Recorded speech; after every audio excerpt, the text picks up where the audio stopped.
You know, usually as public servants, we're not at a loss for words, but believe it or not, I think myself and my colleagues are almost at a loss for words for what is taking place today. I don't think we've ever been more shocked, more saddened, or more disappointed. I know in my 26 years as a public servant here and my colleagues at what we see taking place today. Today, what was an unbelievable situation of promise and hope has turned into what we see as a tremendous amount of regret.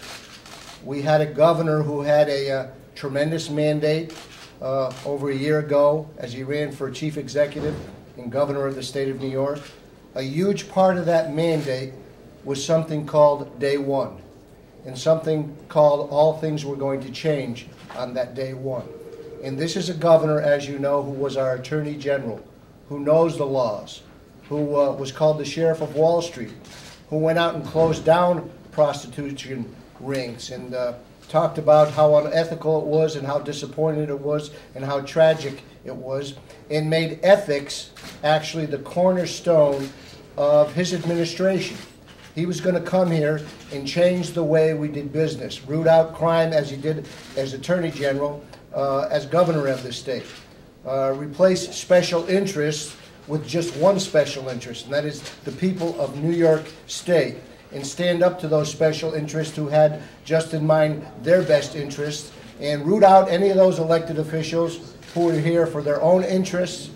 and for the interest of those special interests. Today, what the governor has admitted to is tragic. Our prayers go out to him and his family for the position, and make no mistake about this, for the position the people of New York didn't put him in, the position Elliot Spitzer put himself in with his involvement in what is a purported prostitution ring out of D.C. I don't see any way possible with his history, with his mandate, with his discussion of being the ethics governor, to turn things around and make sure we're working in honesty, openness, transparency, and integrity, that after committing this indiscretion, and I'm not sure how to define it legally, if it's a misdemeanor, if it's a felony, or exactly what it's going to amount to, what the adjudication of it is going to be, I only know one thing. This governor has to resign his office. He must resign his office. He cannot be a governor that says one thing on behalf of the constituents, urges us and tries to lead us in one direction on behalf of the legislature, then does another thing. And that other thing is breaking the law, breaking his vows with his wife and his family, and actually breaking the vow of honesty and integrity with the 18.5 million people he represents. And I can't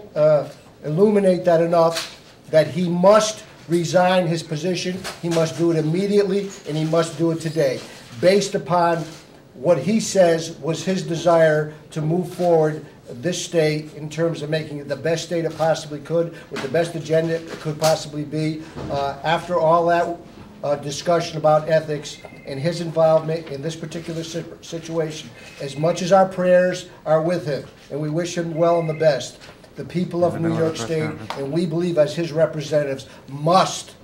ask him to resign, and he must resign. I'll take